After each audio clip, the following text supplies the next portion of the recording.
This list goes from the wicked to the most brutal. Zodiac Killer. The Zodiac Killer was a murderer who seemed to kill for the sake of killing and for the media attention that came with it. To him, it was a game of catch me if you can with the police, and he relished the fear he instilled. His killing spree began in December 1968 with the shooting of two teenagers at Lover's Lane in Benicia. Over the next year, he claimed several more victims, focusing on young couples in secluded areas. This choice ensured that his crimes captured as much attention as possible. The Zodiac was meticulous in planning these crimes and took special pleasure in taunting the authorities with messages. He sent detailed letters to the police and the media that included information only the killer would know. These communications often contained secret codes, which he mockingly suggested would reveal his identity if deciphered. Despite his claims of having killed as many as 37 people, authorities could only definitively link him to 5 confirmed murders. His letters provided clues and mocked the police. Despite an intense effort by law enforcement and the analysis of hundreds of potential suspects, the Zodiac Killer was never identified. Only DNA evidence pointed to various suspects, but none could be conclusively linked to all the crimes attributed to the Zodiac. His real identity remained as elusive as his motives. Ted Bundy. Ted Bundy, known for his charm and charisma, successfully deceived many into trusting him, which he exploited to commit his horrific crimes.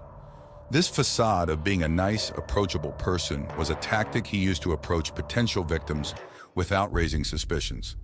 From 1974 to 1978, Bundy embarked on a multi-state spree, primarily targeting young women and girls. He was adept at manipulating his appearance and demeanor, often posing as an authority figure or pretending to be injured, using crutches or a sling to appear vulnerable and elicit sympathy. This lie made it easier for him to close the distance to his victims, who would approach his vehicle to help, only to be abducted and murdered. Bundy's crimes were notably brutal, involving murder and necrophilia. He would even return to crime scenes to engage further with his victims. And shockingly, he kept the severed heads of at least 12 victims as macabre trophies. Despite the regularity and brutality of his crimes, Bundy managed to evade capture for years, blending seamlessly into society.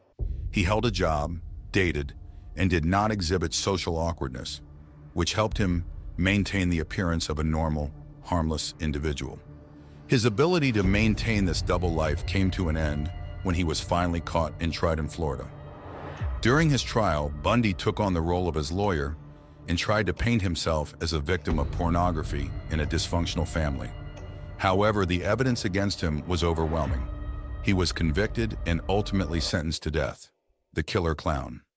John Wayne Gacy, known as Pogo the Clown, appeared as a jovial character at community events and charities. However, behind his clown makeup was a dark persona that led him to become a notorious mass murderer. Between 1972 and 1978, in Norwood Park Township, Illinois, Gacy lured at least 33 young men and boys to his home. He offered them jobs, but once inside, he captured and killed them through strangulation or suffocation. Gacy's horrifying spree ended in 1978 when police found numerous human remains buried in the crawlspace of his house and nearby areas. The investigation unearthed journals where he recorded his crimes, alongside mementos from his victims, suggesting he took pleasure in his actions. In 1980, Gacy was convicted on 33 counts of murder and sentenced to death. Remarkably, even as he faced the end of his life, he maintained a defiant attitude. His final words were, "Kiss my ass, the Night Stalker." From June 1984, a series of home invasions and murders terrorized California, committed by a man who would later be known as the Night Stalker. This individual, Richard Ramirez, broke into homes late at night, brutally beating and assaulting his victims, often conducting satanic rituals before murdering them. The presence of satanic symbols at the crime scenes contributed to his moniker. Ramirez's methods were extraordinarily cruel, involving extreme violence, sadism, and a complete disregard for human life. Many of the crime scenes showed signs of prolonged torture, indicating that Ramirez inflicted severe physical pain and psychological torment on his victims. It was evident that he relished the torture and chaos he created. The hunt for the Night Stalker became one of the largest manhunts in California's history, with over 200 detectives on the case. By August 1985, Ramirez was apprehended after being recognized and subdued by residents in East Los Angeles. During his trial, Ramirez fully embraced his Night Stalker persona, often flashing a pentagram to the cameras and openly taunting the families of his victims. Adding to the bizarre nature of the trial, one of the jurors, Phyllis Singletary, was found dead in her apartment during the penalty phase of the trial in 1989. Her death, caused by a lethal mix of alcohol, Valium, and codeine, fueled wild speculation that Ramirez had somehow influenced her demise, although this was purely speculative. Ultimately, Richard Ramirez was convicted of 13 murders, 5 attempted murders, 11 sexual assaults, and 14 burglaries. The Butcher of Plainfield. Ed Gein, known as the Butcher of Plainfield, led a secluded life with his strict mother on their family farm in Plainfield, Wisconsin. His mental stability was shaky and worsened significantly after his mother died in 1945. This decline set him on a horrific path that included necrophilia, grave robbery, and eventually murder. In 1957, when local authorities were investigating a woman's disappearance, they searched Gein's property. What they discovered was shocking. Gein's quiet farmhouse was filled with items made from human body parts. He used human skulls as bowls and crafted furniture from human skin. It was also revealed that he had exhumed corpses from local graveyards, driven by an obsession with preserving his mother's memory.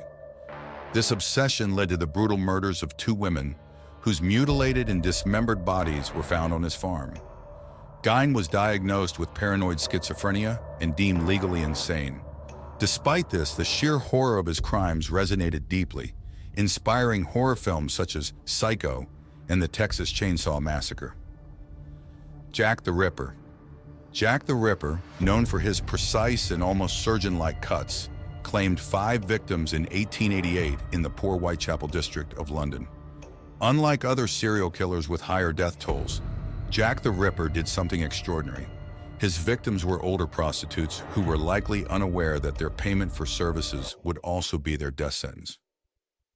During the 19th century, news spread through newspapers or rumors, rather than the instantaneous coverage we see today on social media or news platforms. This method of communication intensified the terror surrounding the Ripper's murders. The newspapers reported that he removed the internal organs of his victims, preserving everything intact. This led the public to speculate that the Ripper was highly educated, a luxury typically reserved for the wealthiest in society and possibly quite well connected. Following the discovery of the first body, more victims were found, fueling widespread panic. Rumors proliferated, suggesting the Ripper might be a vampire who drank his victims' blood, or a vengeful spirit punishing society's immoral members. Most of his victims were forced into prostitution by necessity, struggling to make ends meet in a harsh society. Despite intensive investigations and the floating of numerous suspects over the years, Jack the Ripper's identity remains one of history's great mysteries. At the time, authorities were indifferent, often believing that the victims had brought their fate upon themselves due to their profession, which led to minimal protection and effort in solving the cases. Milwaukee Cannibal. Jeffrey Dahmer, infamously known as the Milwaukee Cannibal, engaged in acts of necrophilia, cannibalism, and the chilling preservation of body parts from his victims. He primarily targeted young African-American men and boys, luring them to his apartment under the guise of casual socializing. Once there, he would drug their drinks, which incapacitated them, allowing him to carry out his gruesome acts. After murdering his victims, Dahmer would dismember their bodies, keeping various body parts such as skulls, hands, and genitalia. He even ate some of the parts and experimented on others, using a drill and harmful chemicals in attempts to induce a zombie-like state, hoping to keep them under his control indefinitely. Dahmer was convicted of 15 murders, though he confessed to more. He might have been responsible for even more deaths if not for one of his victims, an underage boy from Louisiana who managed to escape despite Dahmer having drilled a hole in his head. Tragically, when the police were alerted and returned the boy to Dahmer's home, Dahmer deceived them by claiming the boy was his intoxicated boyfriend. Jeffrey Dahmer's reign of terror ended in 1991 when he was finally caught and sentenced to life in prison. His life ended in prison when a fellow inmate beat him to death. So did we miss any other serial killers in our recount of history's darker tales? Guy's story certainly sets a serious benchmark.